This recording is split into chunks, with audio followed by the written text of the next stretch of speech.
Olá, pessoal, boa noite. Boa noite, pessoal.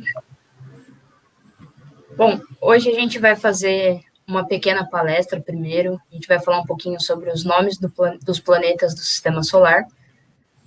E depois disso a gente vai tentar aí fazer a observação da Lua.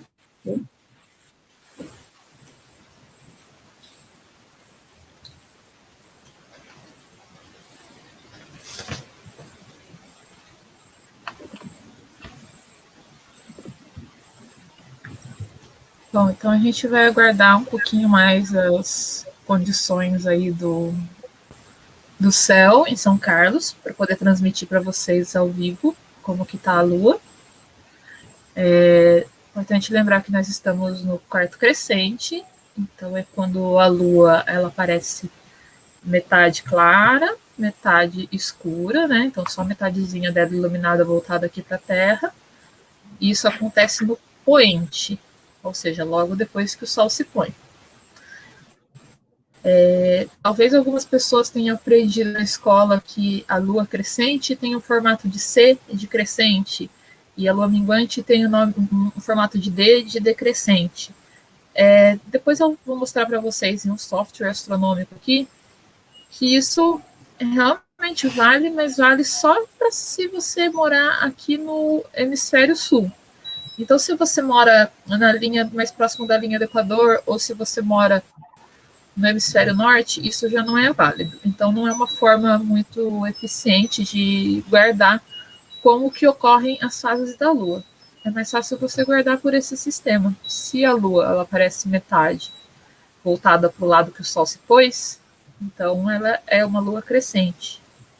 Agora, se ela aparece essa Lua metade para o lado que o Sol nasce, ela vai ser uma Lua minguante.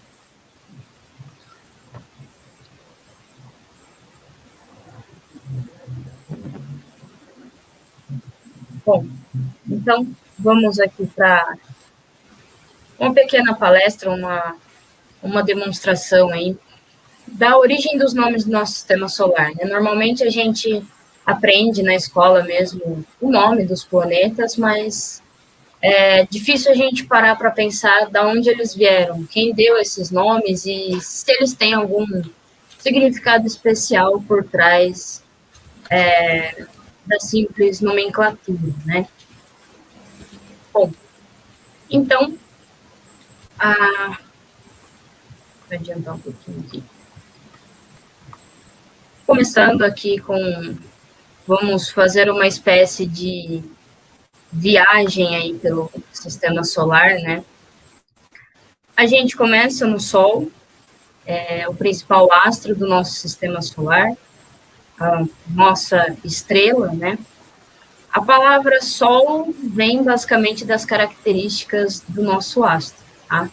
Ela quer dizer brilho, luz e faz referência às principais coisas que a gente vê do Sol no céu, né? A gente vê ele brilhando e a luz que a gente recebe. Avançando um pouquinho aqui, a gente vai para Mercúrio, o primeiro planeta a partir do Sol, o planeta mais próximo ao Sol do Sistema Solar. Mercúrio recebeu esse nome em homenagem ao deus romano da velocidade. Quando a gente vê Mercúrio no céu à noite, como mostra aqui nessa figura, ele é um planeta que muda de posição no céu mais rápido.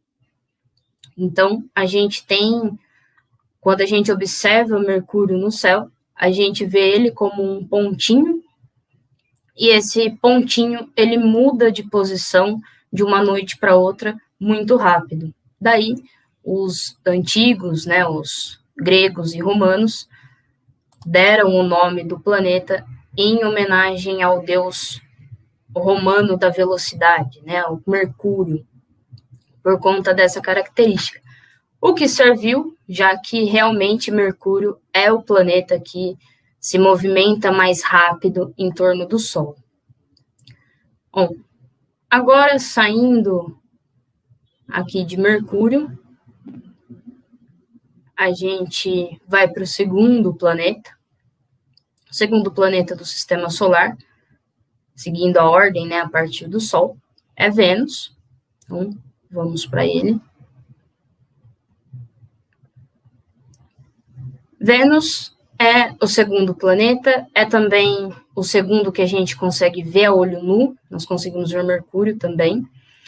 E Vênus, dado o seu tamanho no céu, a gente sempre observa os dois, tanto Mercúrio quanto Vênus, próximo ao pôr do Sol, próximo ao pôr ou nascer do Sol. E dado o tamanho e o brilho de Vênus no céu, ele foi batizado em homenagem à deusa da beleza.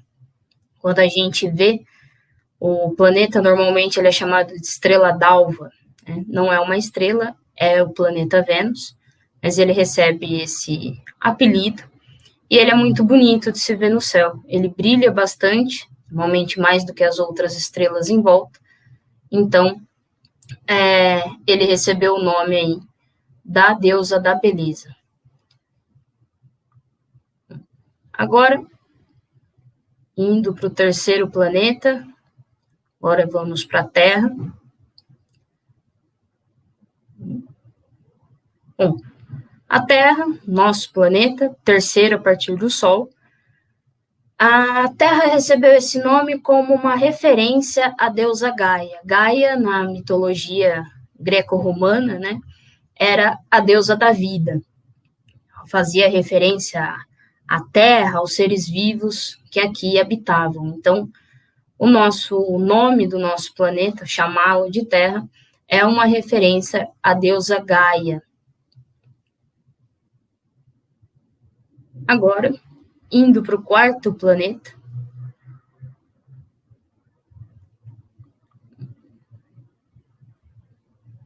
O quarto planeta é Marte. A gente hoje sabe, tem fotos exatamente da superfície, sabe que ele é realmente avermelhado, mas mesmo no céu, antigamente se via Marte, a gente vê Marte como um pontinho avermelhado. E isso fez com que os antigos dessem o nome para ele do deus da guerra, simbolizado aí por essa coloração avermelhada. Então, o quarto planeta também visível no nosso céu, a gente também consegue ver Marte no céu, recebeu o nome aí em homenagem ao deus romano da guerra. Partindo de Marte, agora a gente vai se afastando cada vez mais do Sol, a gente tem uma região, esses pontilhados aí, esse monte de pontinhos, uma região que a gente chama de cinturão de asteroides. Tá?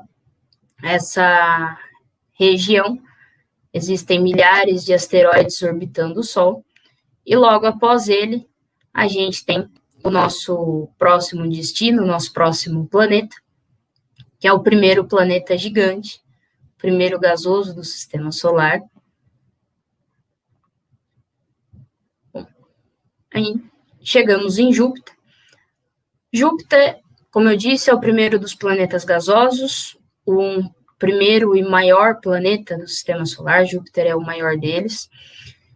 E no céu, quando a gente observa Júpiter no céu a olho nu, ele pode aparecer bem alto no céu, e mesmo estando bem alto, ele aparece como uma estrela muito brilhante, ele se destaca no meio das outras.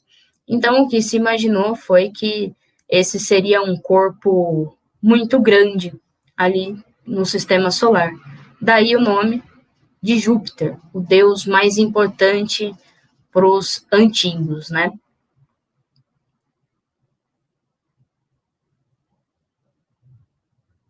Aí as 4 principais luas de Júpiter, a gente pode falar um pouquinho melhor delas depois. Agora, vamos para o próximo planeta.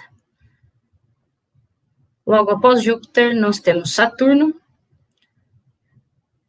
Saturno, conhecido como o planeta dos anéis, né?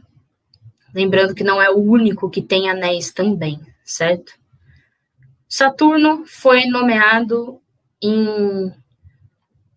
seguindo uma ordem parecida com a de Mercúrio, né? Enquanto Mercúrio era o planeta que se movia muito rápido no céu noturno, Saturno era um planeta que se movia mais devagar. Ele é também o último planeta, né, que a gente consegue ver a olho nu. Urano e Netuno não são vistos a olho nu. Então, Saturno recebeu aí o nome dado ao seu lento movimento. Ele muda pouco de posição no céu de uma noite para outra. E o nome, Saturno, veio aí fazendo referência ao deus do tempo.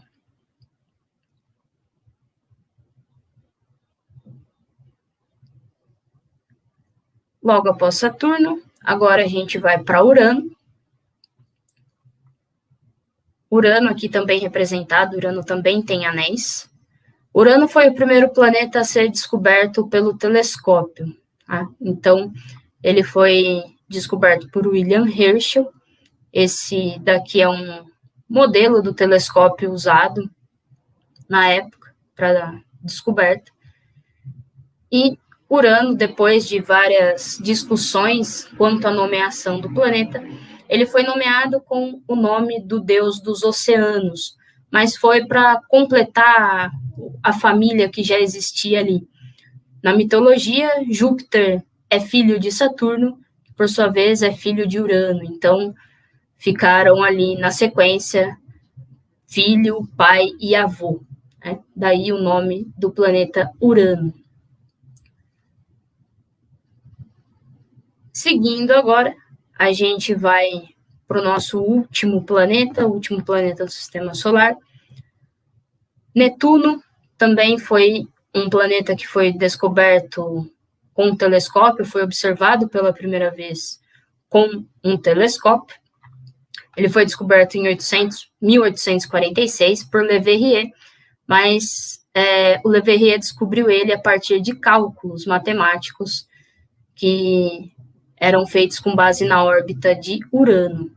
Netuno, quando observado por conta da sua coloração azul, que lembrava os oceanos da Terra, então recebeu o nome do deus dos oceanos, né? O nome de Netuno, deus Netuno, por conta da coloração mesmo, lembrar os mares e oceanos aqui da Terra.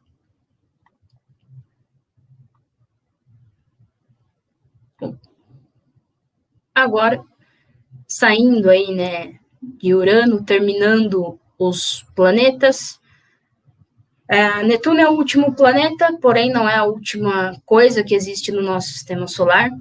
Temos ainda mais asteroides, esses pontilhados aí em volta são uma região cheia de asteroides, cometas, e nela a gente tem um velho conhecido, que embora não seja mais um planeta, mas todo mundo se lembra dele aí.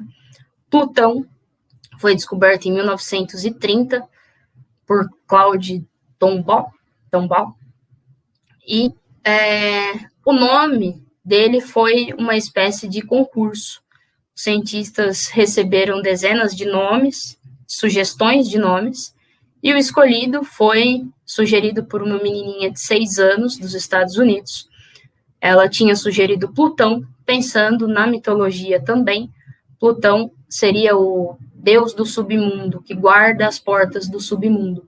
O que, na época, Plutão era o objeto mais distante conhecido do Sistema Solar. Se acreditava ser o lugar mais escuro do Sistema Solar, mais longe do Sol. Então, o nome foi escolhido aí, dentre os milhares de nomes sugeridos.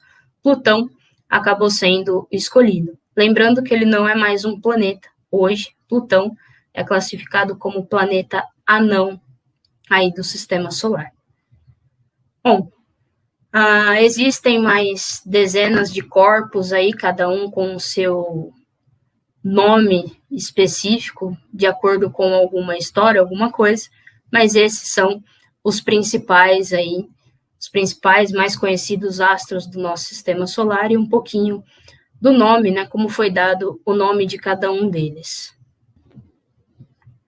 Bom, enquanto a gente aguarda a transmissão da câmera e ainda não surgem dúvidas, eu vou fazer uma breve demonstração aqui para vocês de um software que a gente usa muito no observatório chamado Stellarium. Ele é um Stellarium, ele é um simulador do céu, então você consegue simular o céu de qualquer lugar que você esteja, em qualquer época. Então, ele é bastante usado no observatório para a gente ver quando vai ter algum evento astronômico, ou no caso de situações em que não tem o céu visível para a gente por causa de nuvens, a gente consegue mostrar como seria a configuração do céu se não fossem essas nuvens, tá bem? Então, deixa eu compartilhar aqui para vocês.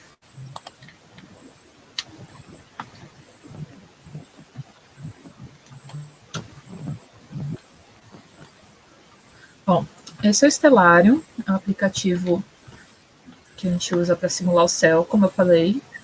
Ele é um aplicativo completamente gratuito. Você procura por Stellarium, escrito com dois L's, .org, ou então manda uma mensagenzinha aqui para a gente pode deixar ali também nos comentários o site que você vai baixar ele. Tem para todos os sistemas operacionais de computador e também tem a versão para celular, tanto Android como para iPhone, só que a versão de aplicativo para celular ela é paga, se não me engano custa R$12. Então, não está mais paga, tá, Ju? Não está mais paga? Então ótimo. Ela está então, gratuita agora. Aproveita que está gratuita. Então a primeira coisa que você vai fazer quando você iniciar o local, iniciar o aplicativo, vai ser ver aqui do lado, ele tem duas janelinhas, uma aqui do lado esquerdo e uma aqui embaixo, que são as mais importantes. Tem uma outra janelinha aqui em cima que são algumas configurações mais específicas. Mas aqui do lado tem uma janelinha escrita janela de localização. Quando você clica nela, você pode vir aqui na janelinha de busca, por exemplo, eu não estou em São Carlos, eu estou em Ubatuba. Pandemia. Então, o céu de Ubatuba, nesse momento, é desse jeito. Aqui está um pouquinho mais escuro, porque o sol se põe um pouco mais cedo. Agora, se você vier em São Carlos, vamos para São Carlos, que é onde está o observatório, você pode procurar aqui, ó, São Carlos. Pronto, estou em São Carlos. Não. São Carlos. Clica aqui nele, ok. Estou em São Carlos, como você sabe, está em São Carlos, aqui embaixo vai aparecer terra, São Carlos e a altitude de São Carlos, 838 metros. Então aqui tem a simulação exata de como está o céu agora em São Carlos. O sol acabou de se pôr, ainda tem uma certa claridade, ele, por definição, começa voltado aqui para o norte, e o sol se põe voltado para a direção oeste. Okay? O que a gente quer mostrar para vocês? O que a gente está vendo aqui? A gente pode girar e ver tudo que tem ao seu horizonte. Por enquanto, ainda está bem claro. E aqui, qual que é o nosso foco hoje? A Lua. Então, você pode vir aqui nessa janelinha aqui do lado, ó, tem uma lupinha, e você digita Lua. Aqui está a nossa Lua. Nossa Lua está bem aqui em cima. Ela vai aparecer redondinha porque ele dá uma visão longe. Se você der um Enter, ela vai centralizar e você pode dar um zoom para ver como que está a aparência da Lua hoje. Então, como eu falei no começo da transmissão, nós estamos no quarto crescente. Então, a Lua está metade clara e a outra metade escura. Também, como eu falei para vocês no começo da palestra, algumas pessoas na escola aprendem que a lua crescente tem o formato de um C e a lua minguante tem o formato de D crescente. Realmente, aqui ela tem o formatinho de um C, né? Mas a gente está aqui no hemisfério sul. Se a gente for para outro lugar na Terra, será que ela vai ter esse mesmo aspecto? Bom, vamos fazer esse teste. Vamos pegar aqui de novo nossa janelinha de localização e vamos para algum lugar no hemisfério norte. Só vou clicar aqui, tá? Vamos clicar num lugar que seja mais ou menos na proximidade e vamos para esse lugar.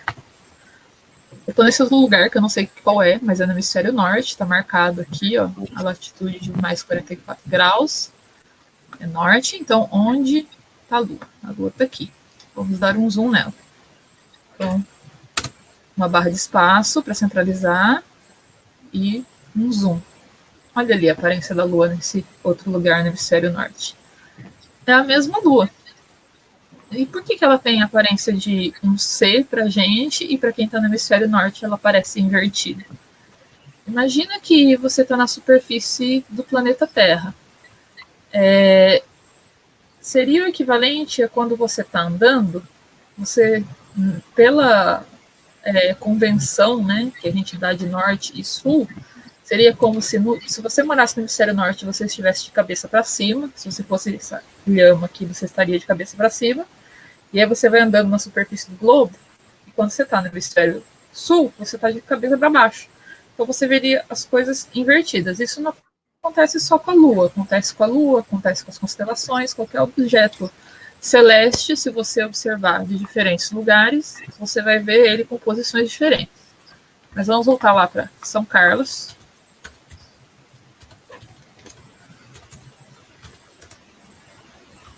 Acho que não apareceu São Carlos aqui. Vamos novamente.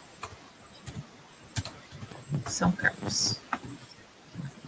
Estamos de volta em São Carlos, novamente a Lua em formato de C. Bom, você tira o zoom, voltamos para a nossa situação. Bem do lado da Lua, agora não vai dar para ver, como eu falei, o estelário, ele também simula como que vai estar o céu em outras épocas. Então, agora ainda está muito claro, porque o Sol acabou de se pôr. Mas se você avançar um pouquinho aqui no tempo, tem essas setinhas aqui embaixo, a Lua começa a caminhar e o céu escurece. E você consegue ver algumas coisas próximas da Lua, não tão brilhantes, porque o brilho da Lua vai ofuscar um pouco, mas você consegue ver, por exemplo, o planeta Marte. Como a Gi falou, ele apresenta uma coloração avermelhada. Ele está bem aqui do ladinho esquerdo da Lua, um pouco para baixo. E aqui tem alguns outros objetos que, infelizmente, você não vai conseguir ver muito bem, porque a Lua, o brilho da Lua acaba ofuscando. Mas em que outras situações são interessantes de ver. Bom, por exemplo, essa estrela bem brilhante da constelação de Touro, Aldebaran. E uma das coisas que sempre perguntam para a gente no observatório, onde estão as Três Marias?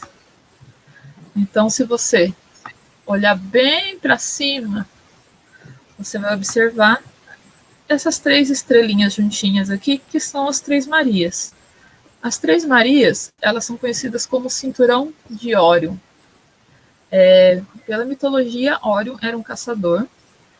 Então, olha aqui, eu vou colocar para vocês como que tá. Primeiro eu vou colocar que as linhas das constelações, tá? Vocês conseguem imaginar um caçador aqui nessa região? É um pouco difícil, né? Lembrem aquilo que eu falei, que como a gente está no hemisfério sul, as coisas aparecem de ponta cabeça, parecem um pouco diferente. Mas aqui estão as Três Marias, que são o cinturão de Órion. Aqui a gente pode imaginar alguma coisa como um escudo. Então, só para vocês terem uma ideia, esse daqui é o ombro do Órion e esse daqui é um joelho do Órion. Como eu faço para saber como que é a real imagem de Órion, como as pessoas imaginam? Aqui embaixo você tem todas essas opções, né? Eu coloquei as linhas das constelações e agora você tem aqui como colocar as figuras das constelações. Então, esse é o Órion. Aqui está a cintura dele, as Três Marias, um ombro, e ele segura como se fosse um tacape. Dependendo da representação, às vezes ele segura um escudo, às vezes ele segura essa pele de lobo. E você pode fazer isso com sua constelação favorita, investigar, explorar o que tem no seu céu à noite. Então, vamos voltar aqui, vamos tirar todas essas figuras muito bonitas, mas você pode usar esse aplicativo para fazer um treinamento de como funciona o céu da região onde você está, e até aprender a identificar as constelações com o auxílio dele. Ok? Agora deixa eu ver se nossa Lua está ali pronta para ser transmitida. Como que está a nossa Lua? Vamos, acho que já está aí. Pronto. Então, vamos ver a Lua agora direto de São Carlos. Está terminando de posicionar ali. Só um minutinho que já a imagem volta aí para a transmissão. A gente só está terminando de posicionar os telescópios lá. Enquanto isso, tem alguma dúvida que apareceu nesse tempo? Boa noite, pessoal. Qualquer dúvida vocês podem enviar que a gente responde, ou tenta, pelo menos. Aqui, ó. O Cássio Lima perguntou. Boa noite, gente. Em qual fase a Lua está? Conseguiremos ver as crateras? Cássio, boa noite. A gente está na Lua crescente, exatamente no quarto crescente, que é quando a Lua fica metade iluminada e metade escura. Na Lua crescente, ela está voltada para o lado que o Sol se põe. E se a gente vai conseguir ver as crateras? Sim, dá para ver as crateras. Muita gente gosta de observar a Lua ou então visitava um observatório quando estava na fase cheia. E na fase cheia, realmente, a Lua ela parece bem bonita, a gente tem que colocar alguns filtros para amenizar a intensidade, porque ela fica muito brilhante e acaba machucando o olho em observação de telescópio. Só que durante a fase crescente ótimo para a gente ver as crateras. Por quê? Imagina uma superfície irregular. Imagina você andando na rua no verão ao meio-dia. Qual que é o tamanho da sua sombra? Ela, dependendo de onde você mora, se você morar próximo ali do Trópico de Capricórnio, você não vai ter quase sombra nenhuma ao meio-dia. Ok? Agora pega a sua mesma sombra, ou bem de manhãzinha, ou bem no fim da tarde. Que tamanho vai ter sua sombra? Essa sombra ela vai estar alongada. Por quê? Porque o Sol vai estar batendo em você de um ângulo diferente, que faz com que sua sombra apareça alongada. Ok? Então, na situação da Lua crescente, o Sol está de tal forma que ele está pegando a Lua lateral, digamos assim. A gente consegue ver essa metade da metade dela iluminada. Então, você consegue ver as sombras mais alongadas. E a gente consegue ver as crateras justamente por causa das sombras delas. Se elas não fizerem sombra nenhuma, vai ser como se você estivesse olhando uma parede muito iluminada em que você não consegue ver imperfeição nenhuma. Agora, quando ela está muito... Quando a luz bate de forma lateral, as sombras elas dão esse contraste que são necessários para a gente conseguir observar as crateras. Então, aí... O André está focalizando para a gente a Lua. Aí, ótimo. Tá dando para ver as crateras. Então, aí, respondendo a sua pergunta sobre as crateras. Vamos pegar, por exemplo, essa craterinha aqui, ó. Vamos ver se eu mostro para vocês. Se você pegar a cratera que esteja do lado aqui direito, mas aqui para baixo. Tem duas que são bem parecidas. Você consegue observar que tem uma sombra dentro delas. Então, o que significa isso? Que o Sol estaria ali na referência dessa imagem para baixo, formando uma sombra da borda da cratera para dentro dela. Enquanto isso, do lado oposto, a cratera parece bem brilhante. Por que ela parece bem brilhante? Porque a borda da cratera está sendo iluminada pelo Sol. Se você pegar alguma cratera que está ainda mais para a parte da sombra, mais próximo da parte da sombra, tem se você subir um pouquinho dessas duas crateras que eu falei, tem uma que está bem ali no limite da sombra, duas, uma maiorzinha e uma menorzinha do lado. Você consegue ver só a borda iluminada dela, você vê um buraco preto, que é a sombra da cratera que está muito alongada ali, e você consegue ver um pedacinho de luz batendo na borda da cratera. Então, aí está a sua resposta. Tanto visível como o porquê que na Lua crescente é melhor para a gente observar as crateras do que na fase cheia. Lembrando que na fase minguante, né, no quarto minguante, a gente tem a mesma situação. O único problema é que a Lua vai aparecer bem mais tarde no céu, então você teria que estar aí preparado para observação bem tarde da noite, mas na Lua minguante a gente também tem essa situação onde a gente consegue observar bem as crateras. A gente consegue ver sombra dentro das crateras e distinguir bastante elas. Como a Josi falou, na lua cheia, só as maiores crateras mesmo que a gente consegue ver, e sem esse detalhe de sombra, né?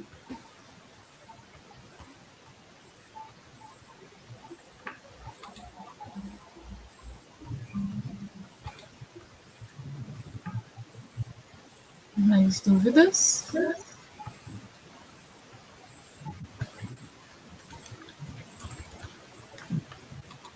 Se vocês observarem aí, pessoal, tem algumas regiões que estão um pouco mais escuras, principalmente no centro ali da imagem, regiões da Lua, tá? Um pouco mais escuras.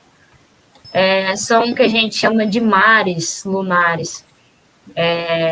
Eles receberam esses nomes justamente porque quem observava daqui da Terra a Lua, mesmo sem o auxílio de um telescópio, via regiões um pouco mais escuras que aparentavam ser oceanos. Isso muito antes da gente poder usar um telescópio para fazer observação. E aí o nome acabou ficando, né? Mares lunares. São regiões em que o solo é um pouco diferente do resto ali em volta. Então, na hora que a luz do sol reflete na Lua, dá essa sensação de ser uma região um pouco mais escura. Eles são visíveis, como eu falei, mesmo sem telescópio. A gente consegue perceber uma variação de cor.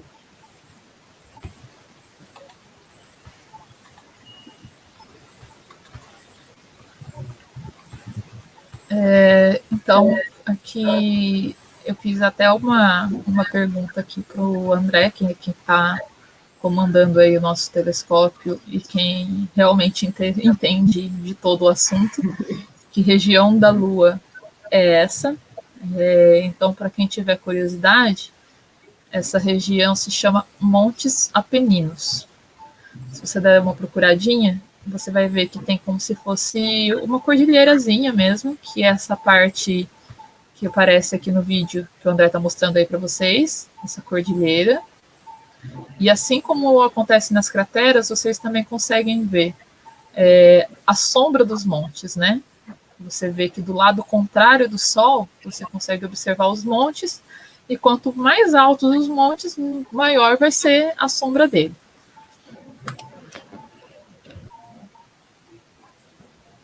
Então, tá aí agora no zoom total. Então, essas coisas que parecem um carocinho parecem as cordilheiras, os montes Apeninos na Lua. E se você tiver curiosidade mais sobre nome de crateras, sobre o que acontece nessa região, você pode pesquisar Montes Apeninos na Lua e você consegue pesquisar quais os nomes dessas crateras que estão todas aí. Também dá para procurar sobre mapas mesmo da Lua, e aí tem nome dos mares e outras regiões. Eu acho que até no Google Maps, na época, tinha. Faz muito tempo que eu não vejo isso, mas que, dependendo do zoom, você conseguia ir colocando em regiões da Lua e dava para ver os nomes das crateras e tudo mais.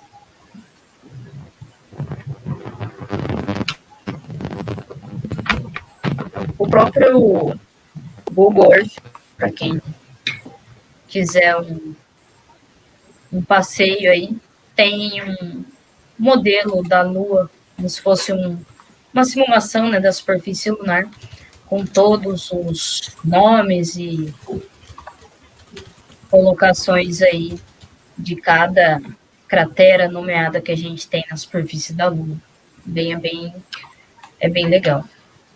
E se vocês acessarem o nosso Facebook e olharem aí algumas postagens atrás, recentemente, um dos nossos monitores fez uma postagem específica sobre a Lua, sobre os nomes dos mares das luas.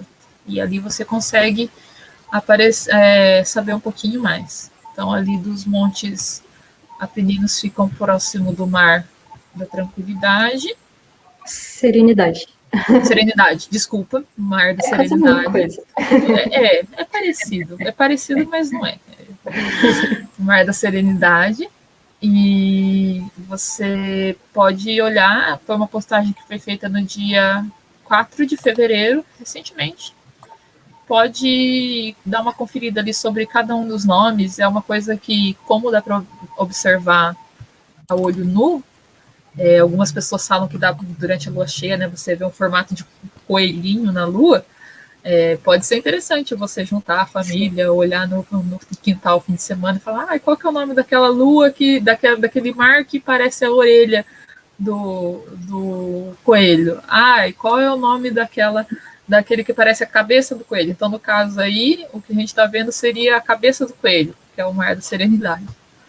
Aliás, só por comentário, o Mar da Tranquilidade fica um pouco mais abaixo, acima, né, no caso.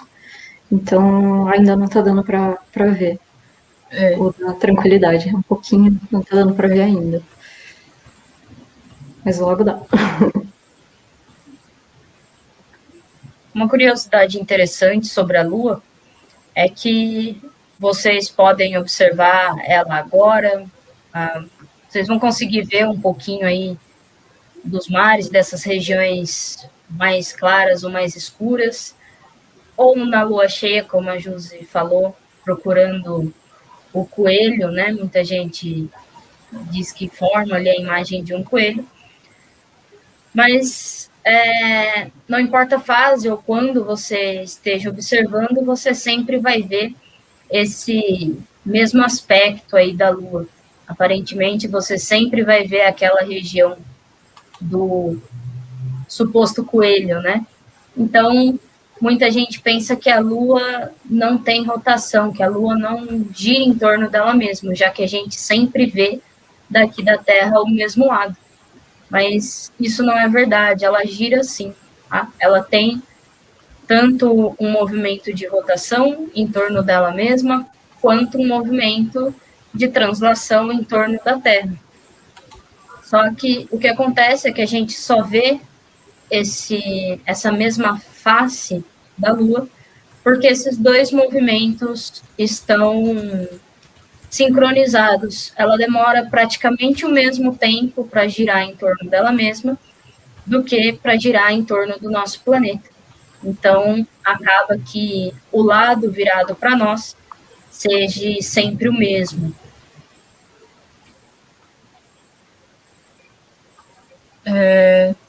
Tem uma pergunta aqui do Johnny Romano, se esse local é próximo de onde o homem pousou pela primeira vez. Eu não sou muito boa de astronáutica, mas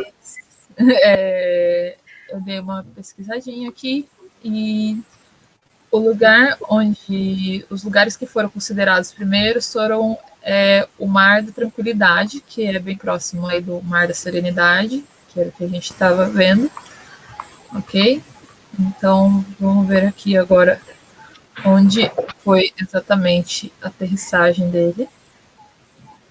Foi um pouco mais, vamos dizer assim, um pouco mais distante. O Mar da Tranquilidade fica bem próximo do Mar da Serenidade, foi um pouco mais distante.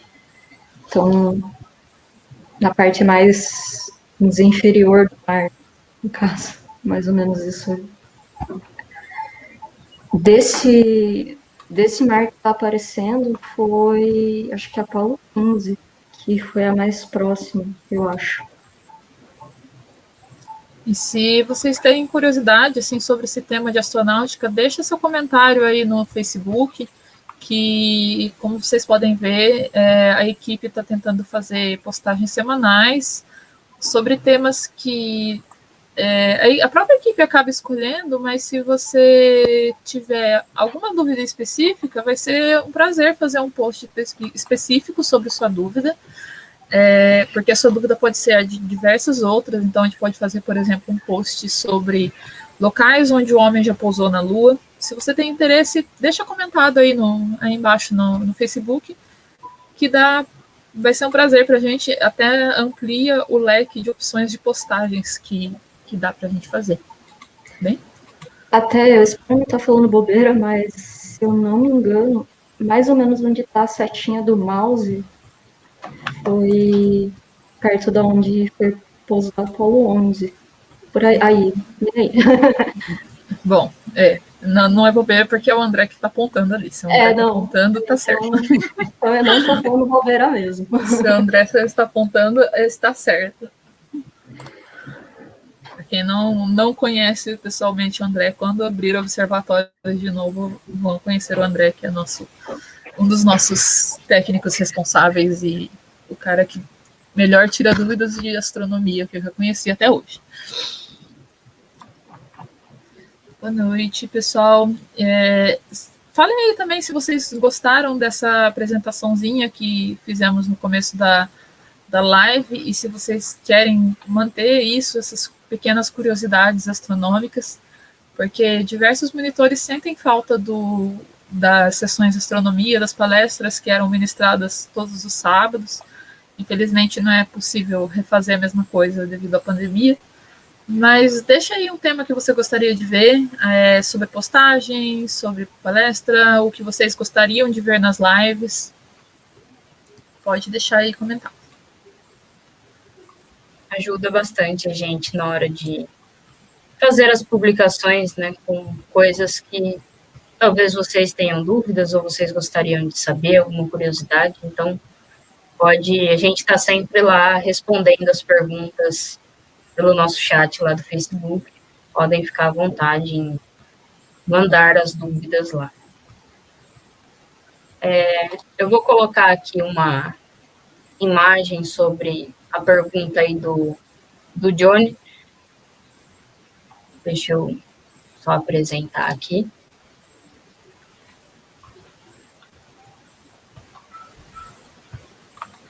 Aí. Então, aqui está o local do pouso, né, da Apollo 11. A primeira a pousar, né, depois dela vieram outras missões, mas a Apollo 11 foi a primeira missão aí a levar o homem para a Lua. E próximo dela ali tem 3 crateras próximo do local do pouso, 3 crateras pequenininhas ali, foram nomeadas com o nome dos 3 primeiros astronautas a irem para lá. O Buzz Aldrin, o Michael Collins e o Neil Armstrong. Lembrando que na Lua desceram o Neil Armstrong e o Buzz Aldrin. O Collins ele não desceu na superfície lunar, ele ficou orbitando a Lua à espera aí dos outros 2. Tá? Então, existem 3 crateras aí em homenagem aos homens que chegaram lá primeiro.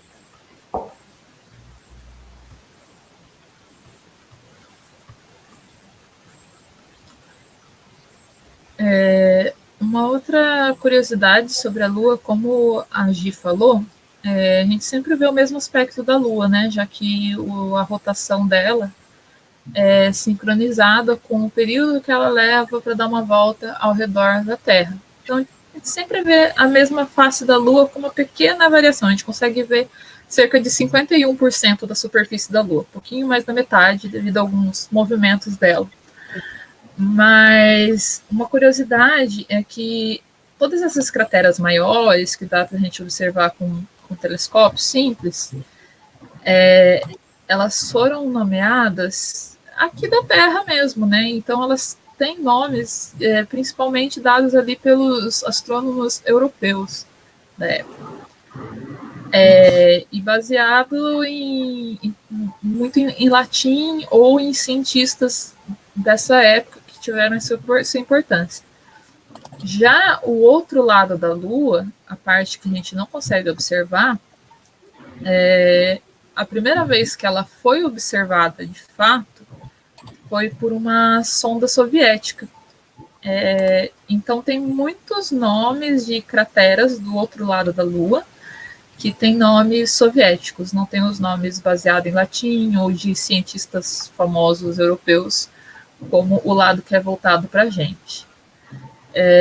Uma outra curiosidade é que o outro lado da Lua, ele não tem mares como o lado que é voltado para a gente.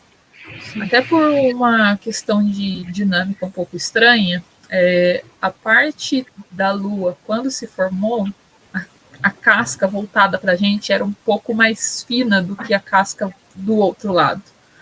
Então, você imagina, quando a Lua se formou, ela era aquela casca, era uma bola de magma em volta por uma casca que foi resfriada.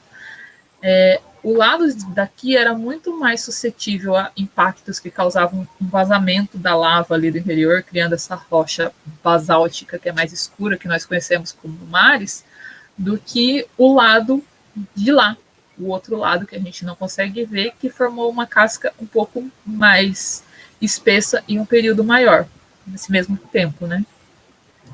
Então, há bastante diferença entre o lado que é voltado para a gente, da Lua, ele tem menos crateras e ele tem esses mares. Já a parte que é voltada para o outro lado, a parte que a gente não vê, ela tem bastante cratera, não tem mar, e os nomes, tem muito nome soviético. Até nem dá pra chamar de mar, né? Mas a parte que tem umas manchas mais escuras é de um impacto muito grande que teve na Lua, quando ela tava ali logo depois dela se formar. Então foi um bom tempo depois, mas pela idade dela seria logo ali.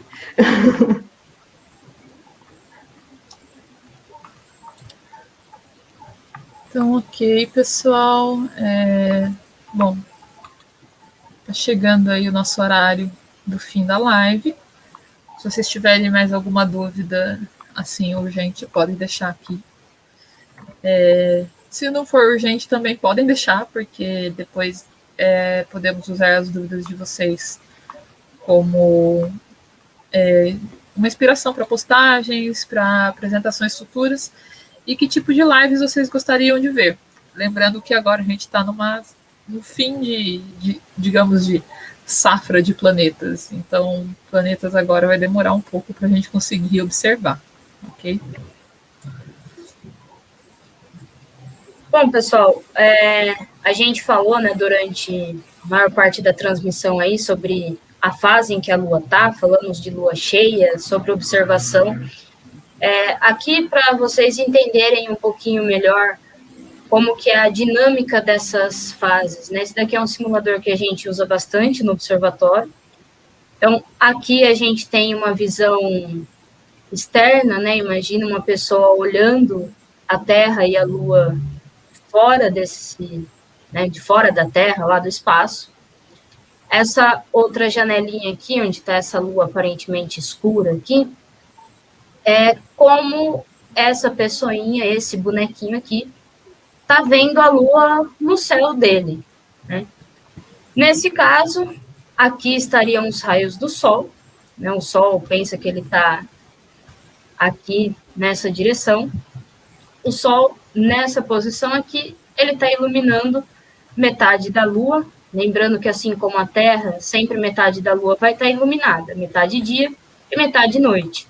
Porém, a gente só vê a Lua quando ela reflete a luz do Sol na nossa direção. Nesse caso, é essa parte que está noite lá na Lua, que está voltada para a gente. Então, essa aqui é a fase de Lua nova. A Lua, nessa fase, ela não é visível. Ela apareceria no céu próxima ao Sol, tá? Então, o Sol ofusca ela completamente e a gente não consegue ver. Conforme vão se passando os dias, né, a Lua vai se movimentando aí em torno do nosso planeta. Se vocês repararem aqui, vai aumentando a parte da Lua em que a gente consegue ver. Então, aquela parte em que o Sol está iluminando, ela vai começando a ficar voltada para a superfície do nosso planeta, e aí a gente começa a conseguir enxergar a Lua. Hoje, por exemplo, a gente está na fase aí que a gente chama de próximo, né, ao quarto crescente, seria mais ou menos essa posição aqui, onde a gente consegue ver metade dessa metade da Lua que está sendo iluminada. Então, na verdade, a gente está vendo 1/4 da Lua, tá? Daí, a gente vê ela com esse aspecto aqui. Cada fase dura mais ou menos 7 dias, tá? Um pouquinho mais, um pouquinho menos, dependendo da fase. Mas é em torno de 1 semana para cada uma delas. Depois, vou acelerar um pouquinho aqui. Quando a gente tem a Lua um lado completamente contrário ao do Sol, a gente vê o disco completo, né? Todo o lado que o Sol está iluminando, a gente consegue ver da Terra. Então, quando ela está ali 100% próxima disso, iluminada, a gente está na fase de lua cheia. Depois da lua cheia, o que acontece é que o disco todo que a gente via começa a ser ofuscado pelo movimento dela, né? Pela própria posição em que ela vai se encontrar ao redor aí do nosso planeta, até que ela chega a posição oposta à lua crescente, é o que a gente chama de quarto minguante ou também quarto decrescente da lua. Aqui a gente está vendo também metade da metade do lado em que está iluminado, por isso que a gente chama de quarto minguante. E após isso a gente caminha de novo para a lua nova. Todo esse movimento, né, toda a volta que a Lua dá em torno do nosso planeta dura mais ou menos 30 dias, 29 dias e meio. Os nossos meses têm essa duração de 30 dias, muito por conta desse movimento aí da Lua. Bom, se alguém tiver alguma dúvida, alguma coisa, é mais para mostrar mesmo as fases aí, caso tenha surgido alguma dúvida sobre a gente falando aqui o tempo todo sobre as fases, né?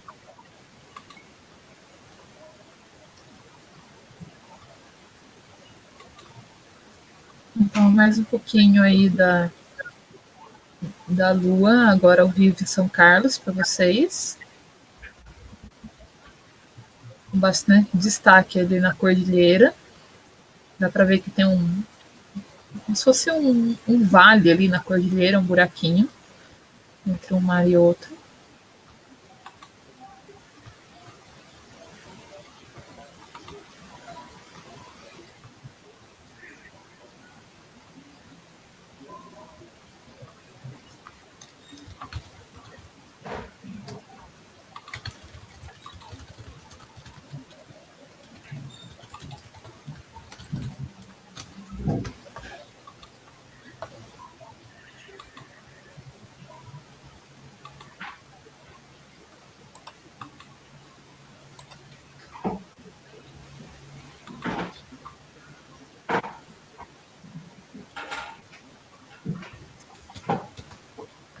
Bom, pessoal, então a nossa intenção hoje era fazer essa live mais curtinha, só para vocês terem uma visãozinha de telescópio, já que imagino que todo mundo que acompanha a página do observatório ou frequentou lá alguma vez, ou seja muito apaixonado por astronomia, e nem todo mundo tem um telescópio em casa, todo mundo está com saudade dessas visões, e não só dessa questão de olhar, de ver uma foto na internet, mas você vê um vídeo ao vivo, você vê ali que a imagem treme por causa da atmosfera na frente, ou então até por causa do próprio vento no telescópio. Essas coisas fazem uma diferença. A gente reclama, mas faz uma diferença da gente saber que a gente está vendo algo real ali.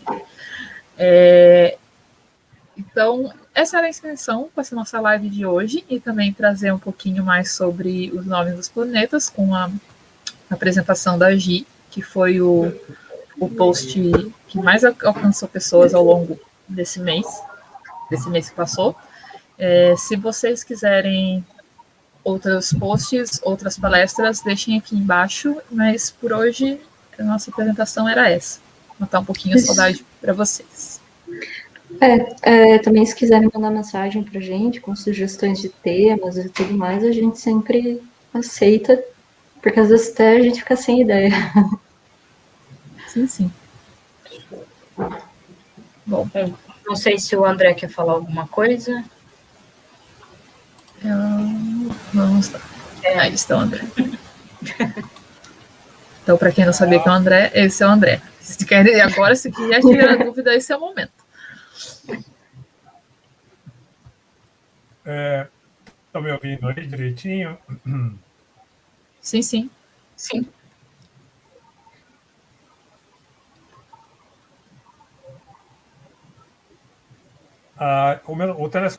Eu não consigo operar o telescópio daqui, né?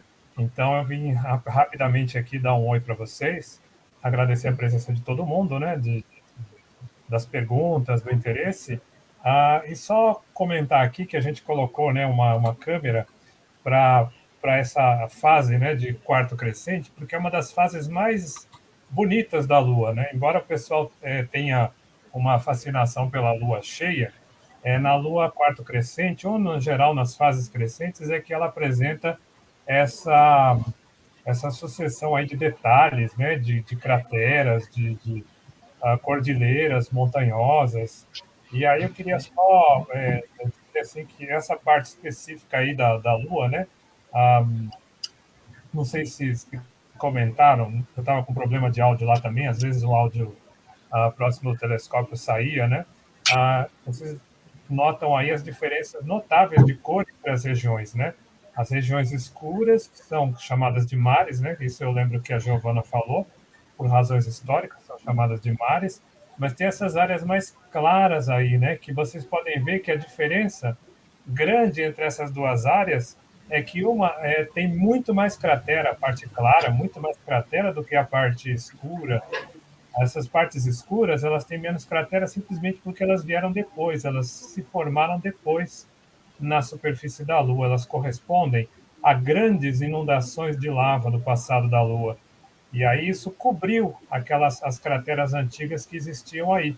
Por isso é um terreno mais jovem.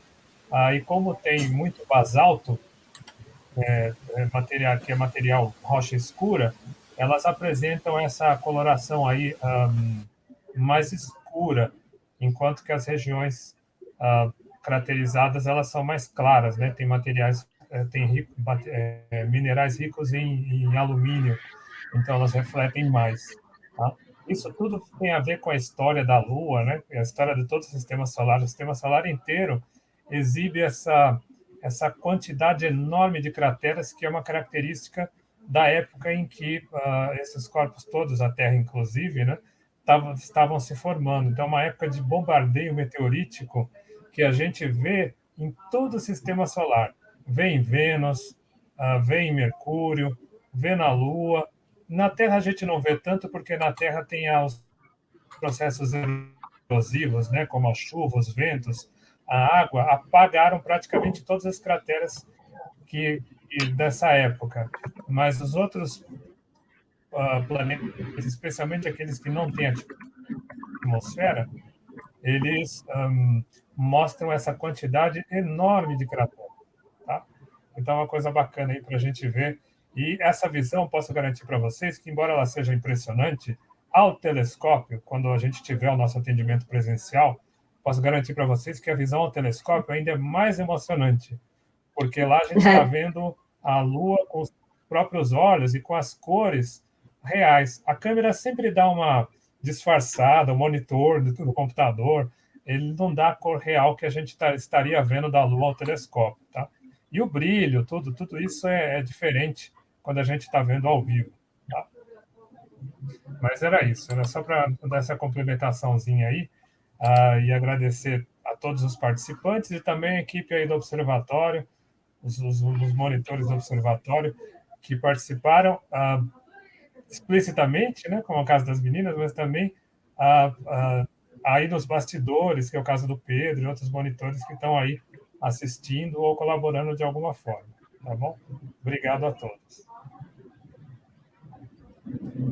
Bom, então, como a Josi falou, por hoje a nossa intenção era essa aí, mostrar um pouquinho da Lua para vocês, ao telescópio, falar algumas curiosidades, e caso tenha ficado alguma dúvida, ou surja alguma dúvida durante a semana, ou algo assim, vocês podem mandar para a gente responde. Está sempre lá a postos para responder as questões de vocês pelo Facebook. Se ninguém quiser falar mais nada, acho que a gente pode encerrar. É isso, também agradecer para todo mundo que participou aí, que estava assistindo. E é isso aí. É isso, então. Até a próxima live, pessoal. A gente sempre vão acompanhando aí o Facebook, que a gente for publicando, quando for ter live, alguma coisa, algum evento, a gente sempre vai avisar por lá, ok?